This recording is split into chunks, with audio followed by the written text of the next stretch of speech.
Hey everybody, this is Andy, and today we're going to be looking at chapters 25 and 26 in the book of Genesis. The only announcement I have today is that yes, I do have a cat t-shirt on, and the cat is shooting lasers out of its eyes.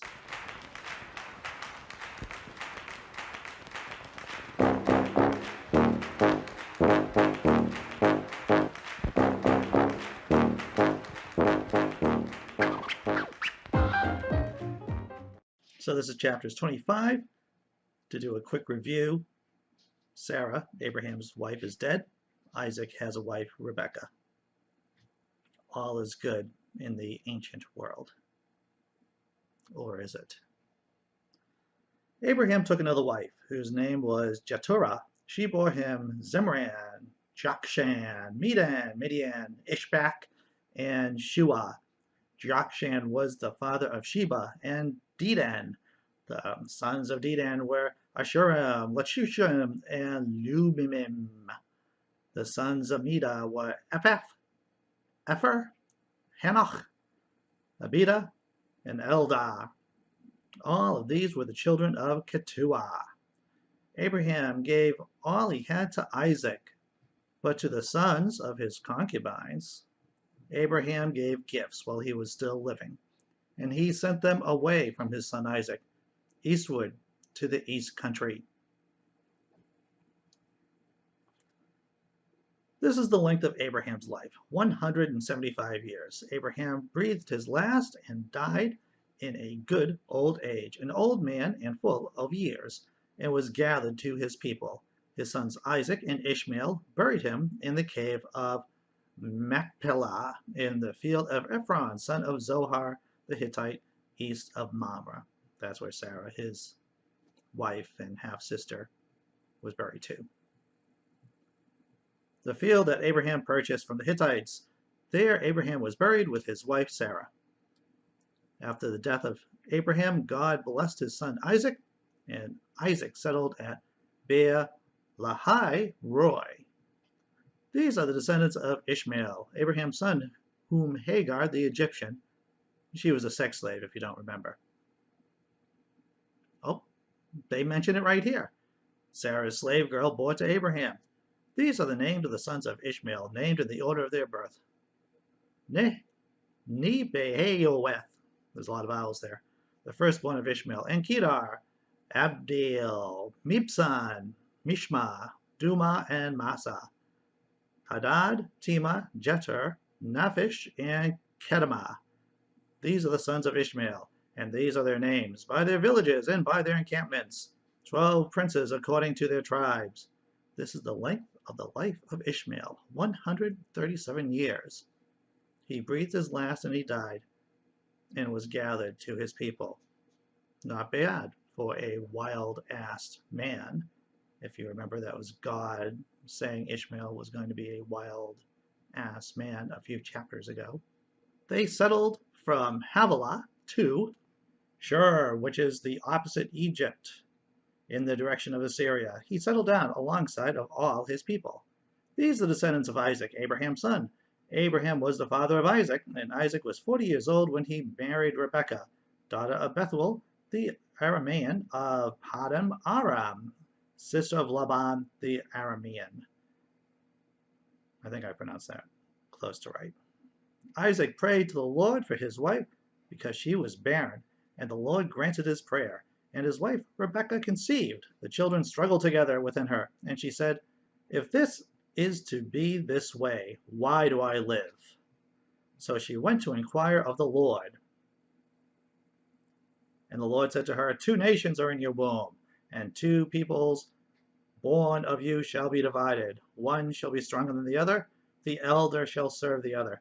This is an explanation of rationalization of the Jewish fascism, the Jewish states fascism, the ancient Israeli states fascism, how's that, towards the Philistines, is that the good son would be the father of the good people, while the bad son would be father of the subject peoples. When her time to give birth was at hand, There were twins in her womb.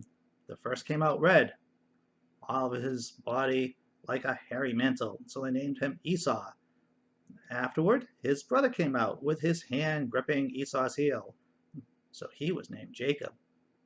Isaac was 60 years old when she bore them. When the boys grew up, Esau was a skillful hunter, a man of the field, while Jacob was a quiet man, living in tents. Isaac loved Esau because he was fond of game, but Rebekah loved Jacob.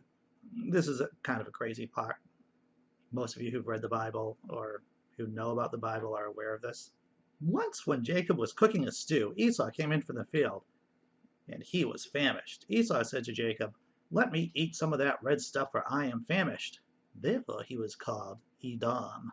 Jacob said, "First sell me your birthright." Esau said, "I'm about to die. Of what use is a birthright to me?" Jacob said, "Swear to me first." So he swore to him and sold his birthright to Jacob. Then Jacob gave Esau bread and lentil stew, and he ate and drank and rose and went away. Thus Esau despised his birthright.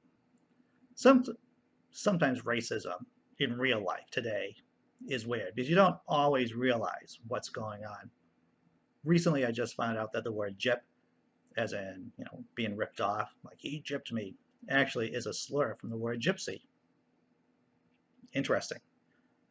Here in this chapter of the Bible, you see Esau, the elder son of Isaac, being called Edom. That's because Edomites were people around the chosen people in ancient Israel, or in that area. So the writers wanted to depict the Edomites as stupid and willing to give up their birthright for stew. Let's go on to chapter 26. Now there was a famine in the land, besides the former famine that had occurred in the days of Abraham. And Isaac went to Gerar, to King Abimelech of the Philistines. The Lord appeared to Isaac and said, "Do not go down to Egypt. Settle in the land that I will show you. Reside in this land as an alien, and I will be with you, and will bless you.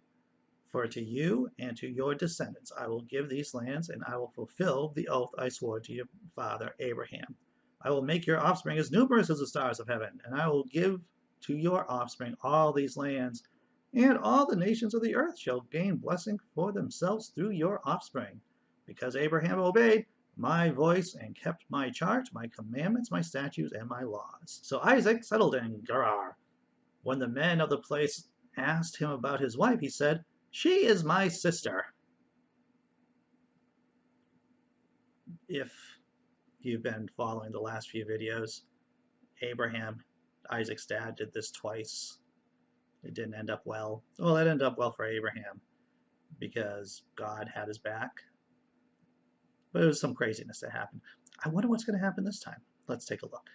He said, "She is my sister," for he was afraid to say "my wife," thinking, "or else the men of this place will kill me for the sake of Rebekah, because she is attractive in appearance."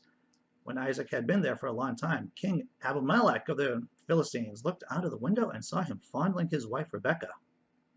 So Abimelech called for Isaac and said, "So she is your wife?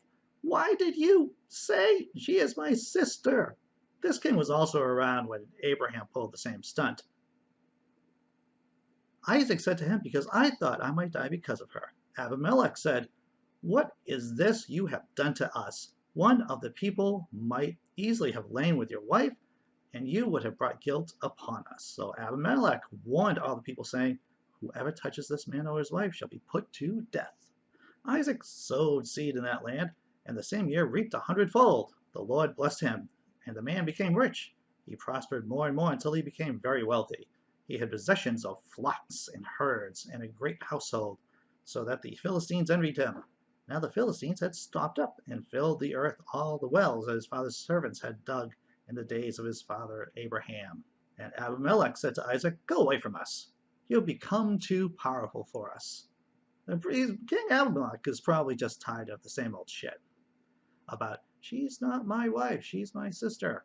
So Isaac departed from there and camped in the valley of Gerar and settled there. Isaac dug again wells of water that had been dug in the days of his father Abraham, for the Philistines had stopped them up with earth after the death of Abraham. and he gave them the names that his father had given them. But when Isaac's servants came in the valley and found there a well of spring water, the herders of Gerar quarreled with Isaac's herders, saying, "The water is ours." So he called the well Esek, because they contended with him. Then they dug another well, and they quarreled over that also. So he called that Sitnah. He moved from there and dug another well, and they did not quarrel over it. So he called it Rehoboth, saying, "Now the Lord had made room for us, and we shall be fruitful in the land." From there he went to Beersheba, and that very night the Lord appeared to him and said, "I am the God of your father Abraham. Do not be afraid, for I am with you and will bless you and your offspring, numerous, for my servant Abraham's sake." So he built an altar there, called on the name of the Lord, and pitched his tent there. And there Isaac's servants dug a well. Then Abimelech sent to him from Gerar with Ahuzzath, his advisor, and Phicol, the commander of his army. Isaac said to them, "Why have you come to see me, seeing that you hate me and have sent me away from you?" They said, "We see plainly that the Lord has been with you. So we say, let there be an oath between you and us, and let us make a covenant with you, so that you will do no harm to us, just as we have not touched you, and have done to you nothing but good, and have sent you away in peace. You are now the blessed of the Lord." So he made them a feast. They ate and they drank. In the morning they rose early and exchanged oaths, and Isaac set them on their way, and they departed from him in peace. That same day Isaac's servants came and told him about the well that they had dug, and said to him, "We have found water." He called it Shibah. Therefore the name of the city is Beersheba to this day. When Esau was 40 years old, he married Judith, daughter of Beri the Hittite, and Basemath, daughter of Elon the Hittite, and they made life bitter for Isaac and Rebekah. So chapter 26 has some wrangling between Isaac and the same king that had to deal with Abraham. Isaac pulls the same stunt, saying, "Hey, this isn't my wife, this is my sister." Right? Like father, like son. So that was chapters 25 and 26. I hope you enjoyed the video. I hope you subscribe to the channel. I hope you upvote the video. Thanks for watching. We should be back on Monday. My kids are back from vacation, so I'm going to have less time. I'm going to see what I can do. I'll see you later.